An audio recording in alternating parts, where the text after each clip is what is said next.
অসাধারণ, আমরা একটা জায়গায় চলে এসেছি সবাই মিলে। আমার এই রিয়াকশনের মূল কারণ হচ্ছে ঢাকা শহরে রাজশাহীর মতো একটা পরিবেশ পাবো এটা আসলে কল্পনা করিনি কখনো, তাই আসলে এত উত্তেজিত হয়ে গিয়েছিলাম আমরা। লেমন ভাইকে অসংখ্য ধন্যবাদ এত সুন্দর একটা জায়গা নিয়ে আসার জন্য। নতুন করে বিবরণ দিয়ে আসলে কাউকে আর বোঝানোর দরকার নেই যে এই জায়গাটা আসলে কোথায়। এটা হচ্ছে ঢাকার বুড়িগঙ্গা নদী। এই বুড়িগঙ্গা নদীর পাশ দিয়ে অনেক দূর পর্যন্ত এই রাস্তাটা করে দিয়েছে মানুষের হাঁটার জন্য। সকালবেলা এই সব রাস্তা দিয়ে মানুষ চলাচল করে। বুড়িগঙ্গার কথা আসলে যেই জিনিসটা আসলে সবার আগে আমাদের মাথায় আসে সেটা হচ্ছে ময়লা, কিন্তু এই জায়গাতে তেমন কোনো ময়লার আমি দেখা পাইনি। সুন্দর এখানে গ্রাম্য পরিবেশের মতো মাছ ধরা চলছে। এখানে কিছু ভাই এই যে বড়শি নিয়ে আছে, জাল নিয়ে আছে, আর এই তো আমাদের সাঙ্গপাঙ্গরা সামনে এগিয়ে গেছে, আমি পিছে পড়ে গেছি।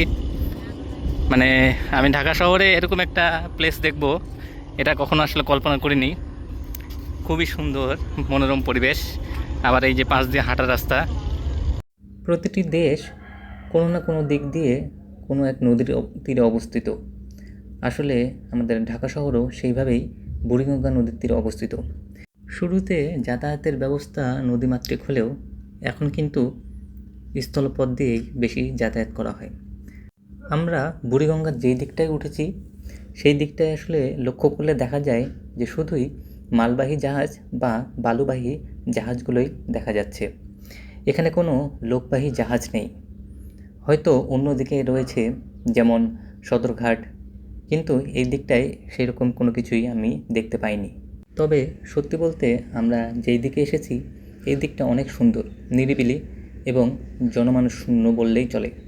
খুব কম মানুষ এদিকে যাওয়া আসা করে, তাই তো মনে হয় আসলে এই দিকের পরিবেশটা অনেক সুন্দর, মানে পরিষ্কার। ঢাকা শহরের মধ্যে যদি এরকম পরিবেশ না থাকে তবে মানুষজন আসলে বেশি সুস্থ থাকার কথা না।